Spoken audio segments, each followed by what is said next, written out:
जय भीम साथियों, नमो बुद्धाय। मेरा नाम डॉक्टर सूरज मिलिंद यज्ञ है और जैसा कि आप जानते हैं कि महाबोधि जो टेम्पल एक्ट है वहाँ पर अभी से नहीं 1990 के दशक से वहाँ पर लड़ाई चल रही है। आपको पता होगा महाबोधि विहार जहाँ ताकत भगवान बुद्ध को संबोधि प्राप्त हुई, जहाँ ज्ञान प्राप्त हुआ, वहाँ पर सम्राट अशोक ने एक विहार बनाया था। उस विहार को बनने के बाद काफ़ी वहाँ पे आक्रमण हुए। इस्लामिक लोगों ने वहाँ पर जो सल्तनत थी वहाँ आए, फिर ब्राह्मणिकल सल्तनत थी वहाँ पर आके गए और अनेक जगह हम देखते हैं कि भारत के हर जगह पे हुआ है कि आक्रमणकारी आते गए। फिर ये बात बनती है कि 12वीं शताब्दी से लेकर थोड़ा थोड़ा बुद्धिस्ट और फिर हिंदू एंगल उसमें आने लगता है। 16 से 18वीं शताब्दी के बीच में हम देखते हैं कि हिंदू जो महंत होते हैं उनका वहाँ पर प्रभाव ज़्यादा होने लगता है। अब इसको देखकर जो है बर्मा के राजा ने ये सोच सुनिश्चित कर लिया था कि वो जाकर उनको मदद करेंगे, तो उन्होंने महाविहार जो बुद्ध की ज्ञान प्राप्ति की एक पवित्र भूमि है उसके लिए उन्होंने फंड भी भेजे। पर 19वीं शताब्दी में वो फंड भेजना चाहते थे और पर वो हो नहीं पाए। फिर जब अनागारी का धर्मपाल जब आए श्रीलंका से, जब महाबोधि सोसाइटी की स्थापना की, उन्होंने देखा और वो काफ़ी हैरत अंगेज रह गए, तो उन्होंने फिर इसके लिए आंदोलन चलाया। ये आंदोलन काफ़ी सालों तक चला। फिर 1949 में एक एक्ट बनाया गया जिसमें 4 हिंदू मेंबर, 4 बुद्धिस्ट और एक एक्स ऑफिशियो यानी वहाँ का जो डीएम है उसको रखा गया। अब देखो, बौद्ध विरासत है, बौद्ध विहार है, वहाँ पर हिंदू क्या कर रहे हैं?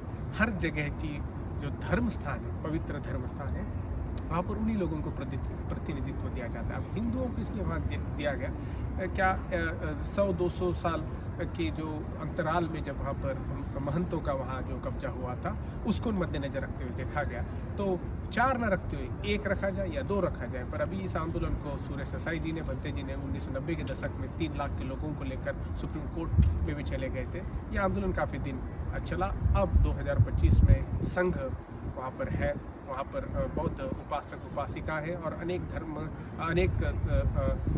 धर्मों को मानने वाले जो सेकुलर लोग हैं और अनेक देशों से लोग आ रहे हैं जो बुद्धिस्ट हैं, तो उनको चाह रहे हैं कि यहाँ पर सिर्फ बुद्धिस्टों का प्रतिनिधित्व हो। देखिए, आप जानते हैं कि इसमें सिर्फ केवल बुद्धिस्ट रखना न रखना, इसके पीछे एक इतिहास है।